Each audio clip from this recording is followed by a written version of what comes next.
అస్సలాము అలైకుం రహమతుల్లాహి వబర్కాతుహు. అల్లా వెలుతురు నుంచి దూతలను సృష్టించాడు, అగ్ని నుండి జిన్నులను సృష్టించాడు. వీటన్నిటినీ తన ఆరాధన కొరకు సృష్టించాడు ఆయన. ఈ ప్రాణులు అల్లా ఆదేశాలను తూచా తప్పక పాటిస్తాయి. అయితే జిన్నుల స్వభావం దైవదూతల స్వభావానికి భిన్నమైనది. జిన్నుల్లో మంచివి చెడ్డవి ఉన్నాయి. మనిషి మాదిరిగా తమ నడవడికను ఎంచుకునే స్వేచ్ఛ వీటికి కూడా ఉంది. అందువల్ల తమ పనులకు గాను అల్లాకు జవాబు చెప్పుకోవాల్సిన బాధ్యత కూడా వాటిపై ఉంది. ఆ పిదప అల్లా మనిషిని సృష్టించాలని నిర్ణయించుకున్నారు. ఆయన దైవదూతలతో ఈ విషయం చెప్పినప్పుడు వారు తమ వల్ల జరిగిన ఏదైనా పొరపాటు వల్ల అల్లా అసంతృప్తి చెందాడేమో అని భావించారు. తాము దేవుని ఆదేశాలు తూచా తప్పక పాటిస్తున్నప్పుడు భూమిపై కల్లోలాన్ని, రక్తపాతాన్ని సృష్టించే ప్రాణిని మీరు సృష్టిస్తారా అని వారు దేవుణ్ణి ప్రశ్నించారు. తాము కేవలం దేవుణ్ణి ఆరాధించటం తప్ప మరేదీ తెలియని వాళ్ళమని అన్నారు. అయితే అల్లా వారికి జవాబిస్తూ, మీకు తెలియనిది నాకు తెలుసు. నేను కోరినది సృష్టిస్తాను. నేను కోరిన వారిని భూమిపై ప్రతినిధులుగా నియమిస్తాను. ఇప్పుడు అస్పష్టంగా ఉన్నది, తర్వాత మీకు బోధపడుతుంది. నేను మనిషిని సృష్టించి అతన్ని సజీవంగా రూపొందించినప్పుడు మీరందరూ అతనికి సాష్టాంగం పడవలసి ఉంది అన్నారు.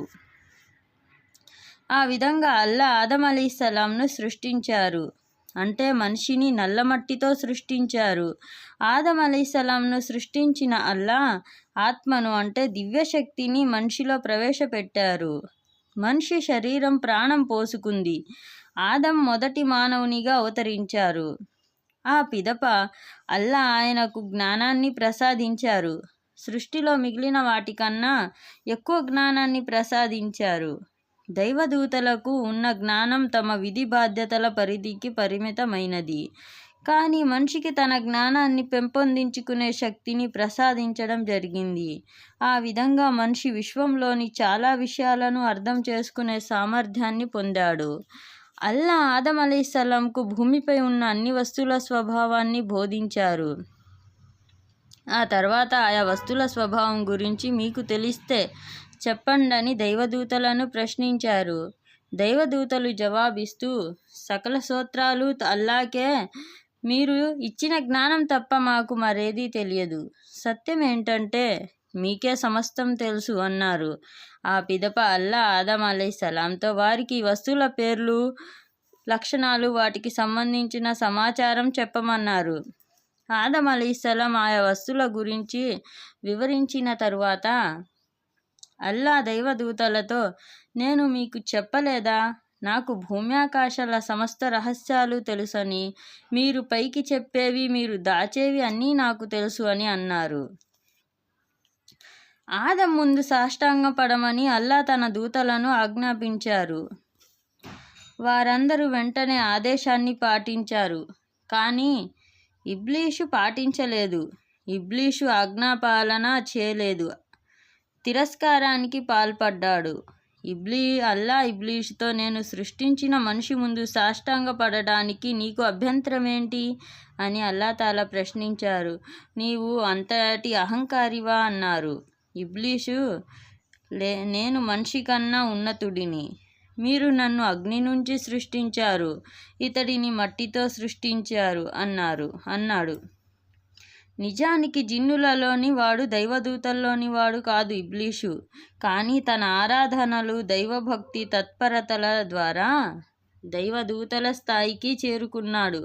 కానీ తిరస్కారానికి పాల్పడి తర్వాత దుష్టశక్తులకు నాయకుడైపోయాడు. ఇబ్లీష్కు అల్లా తాలా విధించిన శిక్ష ఏంటంటే తిరస్కారానికి పాల్పడిన ఇబ్లీషును అల్లా తాలా శిక్షించాడు. ఇక్కడి నుండి అంటే స్వర్గం నుంచి, శాంతి సంతోషాల ప్రదేశం నుంచి తొలగిపో, నీవు బహిష్కృతుడివయ్యావు. తీర్పు దినం వరకు నీపై నా అభిశాపం ఉంటుంది అన్నాడు. ఇబ్లీషు తనకు వ్యవధి కావాలని కోరాడు. తీర్పు దినం వరకు జీవించే అనుగ్రహం కావాలని కోరాడు.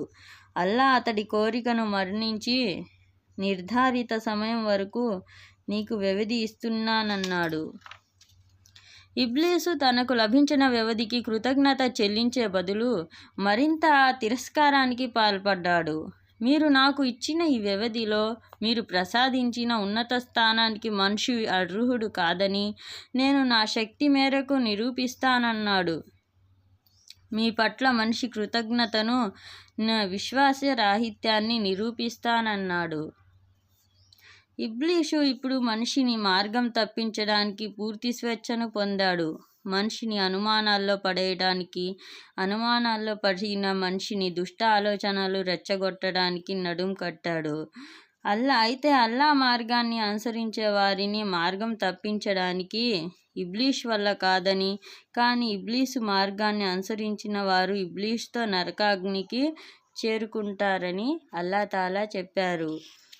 ఇబ్లీసు ఎవరు కూడా నమాజ్ అనేది పాటించకుండా వారిని బాధ పెట్టడం, ఇబ్బంది పెట్టడం, వాళ్ళకి లేనిపోని ఆలోచనలు కలిగిస్తూ ఉండటం, అసలు స్వర్గం అనేది ఉన్నదా, అసలు అల్లా తాలా ఉన్నారా, అసలు నరకాలు అనేవి ఉన్నాయా, ఇవన్నీ అబద్ధాలు, ఇదంతా కల్పిత కథనాలు అన్నట్లుగా ఇబ్లీసు మానవుల యొక్క మెదడులో ఇబ్లీసు వాటి ఆలోచనలను నూరిపోయడం అనేది జరుగుతుంది.